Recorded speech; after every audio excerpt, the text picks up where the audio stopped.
Crônicas do Amanhecer. Por Feijão, Centro Espírita Allan Kardec de Balneário Gaivota. Balneário Gaivota, 23 de outubro de 2025. Talibã proíbe universidades de usarem livros escritos por mulheres. Parte 2. O governo do Afeganistão, controlado pelo Talibã, baniu livros escritos por mulheres do sistema de ensino universitário do país como parte de uma nova proibição que também tornou ilegal o ensino de direitos humanos e assédio sexual.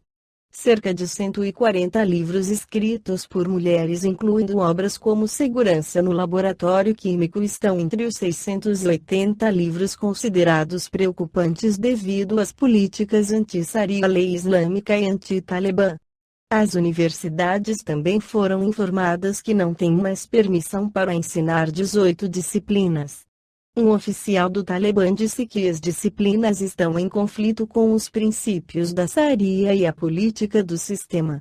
O decreto é o mais recente de uma série de restrições que o Talibã impôs desde que retornou ao poder, há 4 anos. Fim do mais lidas nesta semana, a internet de fibra óptica foi proibida em pelo menos 10 províncias por ordem do líder supremo do Talibã, em uma medida que, segundo o discurso dessas autoridades, visa evitar a imoralidade. Mulheres e meninas estão sendo particularmente afetadas por mudanças promovidas pelo Talibã. Elas não têm acesso à educação após a 6ª série.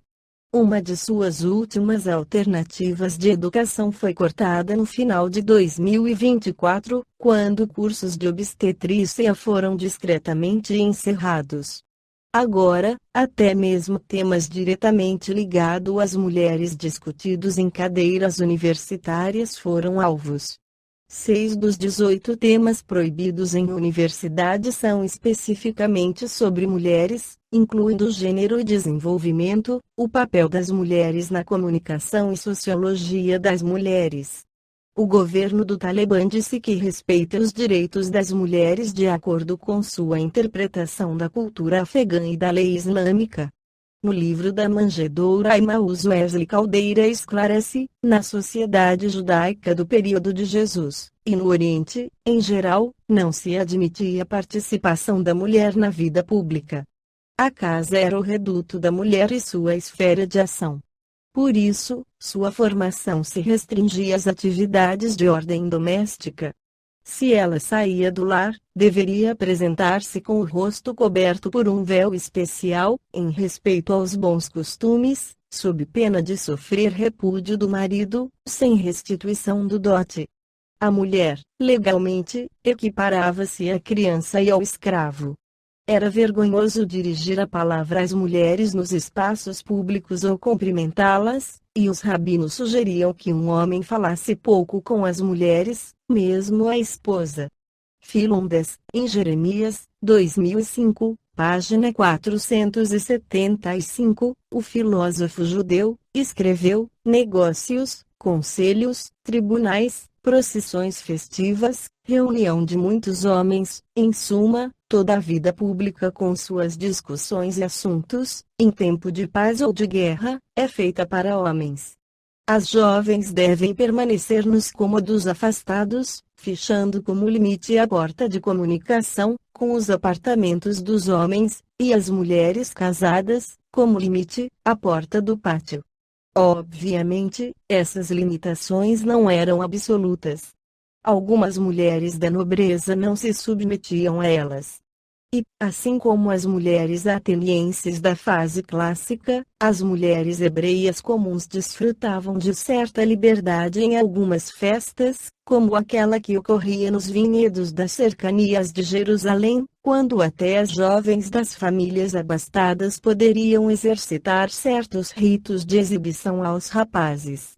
Já a mulher romana era domina, quer dizer, senhora. Tinha posição digna e autonomia mesmo no casamento, participando da vida social em igualdade com o homem, frequentando espetáculos públicos e as termas públicas. Em Israel, ao inverso, o pai poderia vender sua filha como escrava até os 12 anos, ou explorá-la como fonte econômica. Dos 12 anos aos 12 anos e meio, a menina era considerada moça, mas seu pai detinha sobre ela poder soberano. A maioridade legal se realizava aos 12 anos e meio. Admitia-se a poligamia, e a esposa era obrigada a tolerar concubinas. Os filhos deveriam colocar o respeito ao pai acima do respeito à mãe. As escolas eram vedadas às meninas. Não existia uma palavra para se referir à discípula. O rabino Eliezer, cerca de 190 depois de Cristo, dizia: quem faz instruir sua filha na lei ensina-lhe obscenidade. E dizia mais: a única sabedoria da mulher é a do fuso, o instrumento utilizado para afiar. Sejam as palavras da lei antes queimadas do que ensinadas às mulheres. Ghiberti, 1986, página 474. Apesar disso, as famílias mais ricas concordavam em instruir até certo ponto suas jovens, ensinando-as, por exemplo, a língua grega. No âmbito religioso, a opressão à mulher também era considerável. Quase não possuía direitos religiosos. No templo, somente poderia penetrar no átrio dos gentios e no das mulheres. Durante o período da menstruação, ou no intervalo de 40 dias após o nascimento de um filho, 80, caso fosse menina, não poderia frequentar nem o átrio dos gentios, porque, seja quanto ao menstruo ou ao parto, era preciso que a mulher se purificasse. Nas sinagogas, de igual modo, existiam áreas apropriadas e separadas para a mulher. Ela sequer poderia ser contada para atender o número legal exigido para orar em conjunto. O judaísmo não comportava o sacerdócio feminino, ao contrário de outras religiões da antiguidade. Mas as pesquisas revelam que, em termos gerais, a situação da mulher era ainda pior fora do âmbito do judaísmo, pois neste pelo menos se cultivava um grande apreço pelo corpo e por suas funções reprodutoras e nunca se privou a mulher, por exemplo, de desfrutar dos prazeres do sexo. Nas regiões vizinhas à Palestina, a mulher era considerada pouco mais que um animal. No culto de Mitra, que então era florescente e que, até o século IV, competiria com o cristianismo primitivo, a mulher era excluída de todo tipo de religião, só podendo abraçar a prostituição sagrada. Arias, 2001, página 158. Os filósofos antigos, que tanto saturaram as velhas nações com sabedoria, foram implacáveis com a mulher. Sócrates a ignorou, Platão defendeu que não há lugar para a mulher, sendo preferencial a homossexualidade, Eurípides supôs que a mulher é o pior dos males, Cícero sugeriu que, se não existissem as mulheres, os homens seriam capazes de falar com Deus. Arias, 2001. Página 158. O mundo contemporâneo prosseguiu atando a mulher ao poste da abjeção. No século XVIII, a ciência concebia que a mulher seria inferior ao homem, porque seu cérebro pesa cerca de 120 gramas a menos do que o dele. No final do século XIX, os estudiosos da psicologia feminina afirmavam, Fiore, 2005, página 47-48, o homem preocupa-se com a verdade e solidez, a mulher só com as aparências. A mulher é incapaz de perseverar no que necessite análise, persistência, porque odeia análise e por isso impossível lhe é separar o verdadeiro do falso. A maternidade a modifica. Por esta e pelos estados patológicos mensais a que ela se encontra em estado quase permanente de anormalidade, que a torna impressionável, irascível e mentirosa.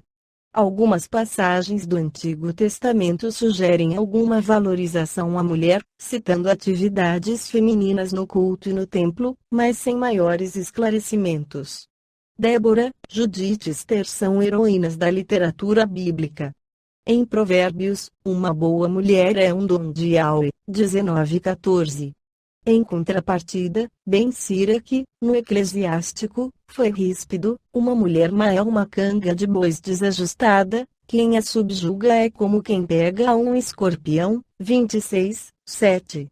Essa noção degradada da mulher instituiu em Israel a ideia de que uma boa mulher é uma mulher vigiada, para que seus instintos naturais não a façam se perder.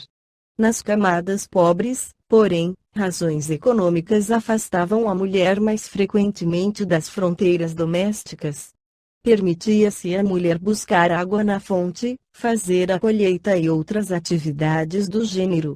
Esta foi a crônica do amanhecer de 23 de outubro de 2025. Por Alfredo Feijão Lopes.